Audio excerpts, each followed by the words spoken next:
Halo semuanya, siswa-siswa SMA Negeri 1 Parompong yang Ibu sayangi. Bagaimana kabar kalian? Semoga selalu baik-baik saja dan sehat-sehat ya. Jangan lupa belajar di rumah aja ya, jangan pada kemana-mana. Dan sambil kita doakan semoga dunia segera membaik, sehingga kita bisa beraktivitas lagi seperti biasanya. Amin. Oke, kita mulai pembelajaran hari ini. Jadi, pada hari ini kita akan belajar tentang vektor satuan. Yang akan kita pelajari itu ada 3. Yang pertama, apa itu vektor satuan dan apa sih rumusnya? Nah, yang kedua, vektor satuan di R2 atau di bidang. Yang ketiga, vektor satuan di R3 atau di ruang. Nah, sebelum membahas tentang itu, Ibu pengen mengingatkan kalian tentang pelajaran sebelumnya, yaitu tentang panjang vektor. Bagaimana sih cara menghitung panjang vektor? Nah, panjang vektor itu ada 2 ya, bisa di R2 sama di R3. Coba yang pertama, bagaimana sih menghitung panjang vektor di R2?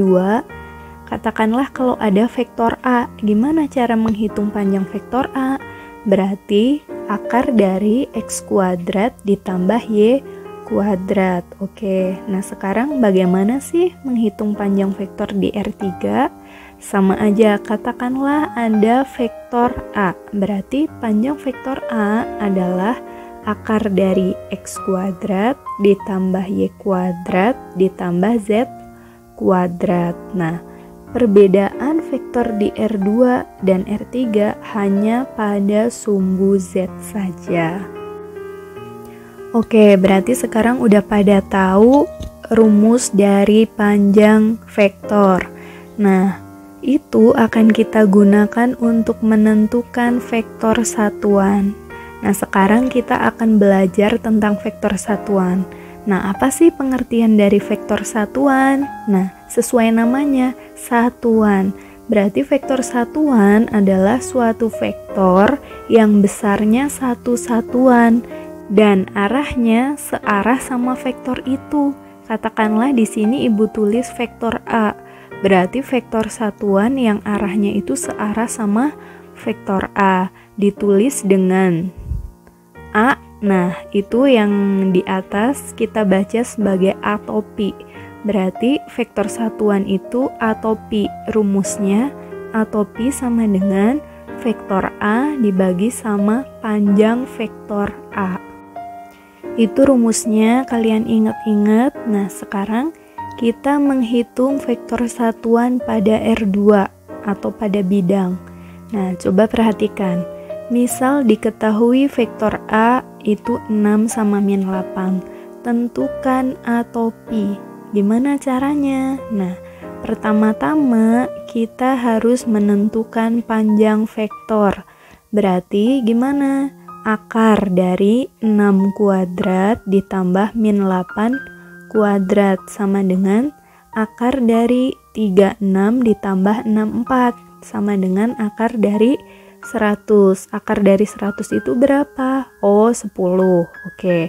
Nah, sekarang kita masukin A atau pi. Tadi rumusnya vektor A dibagi sama panjang vektor A. Berarti 6 min 8 dibagi sama 10. Berarti jadi berapa? 6 per 10 sama min 8 per 10. Semuanya bisa dibagi 2. Berarti jadi 3 per 5 sama min 4 per 5. Tadi pada pengertian vektor satuan bahwa vektor satuan itu besarnya satu satuan. Nah, apakah benar vektor yang tadi kita temukan itu besarnya selalu 1? Nah, mari kita buktikan bersama. Tadi kita peroleh A atau pi itu 3 per 5 sama min 4 per 5. Coba kita cari panjang vektor dari A atau pi. Berarti akar dari 3 per 5 kuadrat ditambah min 4 per 5 kuadrat sama dengan akar dari 9 per 25 ditambah 16 per 25 sama dengan 9 tambah 16 25, berarti jadi akar dari 25 per 25 yaitu 1. Akar dari 1 berapa? 1. Jadi panjang vektor satuan itu ternyata emang selalu 1.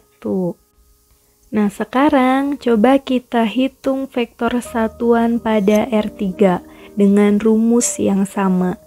Misal, diketahui vektor B min 2, 1, 2. Tentukan B topi. Nah, langkahnya sama. Pertama-tama kita menentukan panjang vektor B, yaitu akar dari min 2 pangkat 2 ditambah 1 pangkat 2 ditambah 2 pangkat 2. Sama dengan 4 ditambah 1 ditambah 4. Nanti hasilnya diakarin. Berarti akar dari 9. Berapa akar 9? Berarti 3. Berarti B topi sama dengan rumusnya vektor B dibagi sama panjang vektor B. Berarti yang tadi vektor B-nya min 2, 1, 2 dibagi sama 3. Berarti hasilnya min 2 per 3, 1 per 3, 2 per 3. Nah, apakah vektor yang kita cari ini panjangnya benar-benar emang satu satuan? Nah, silahkan kalian buktikan sendiri. Oke, sekian penjelasan dari Ibu, semoga bermanfaat. Silahkan jangan lupa kerjakan latihan soalnya di buku kalian masing-masing. Semangat!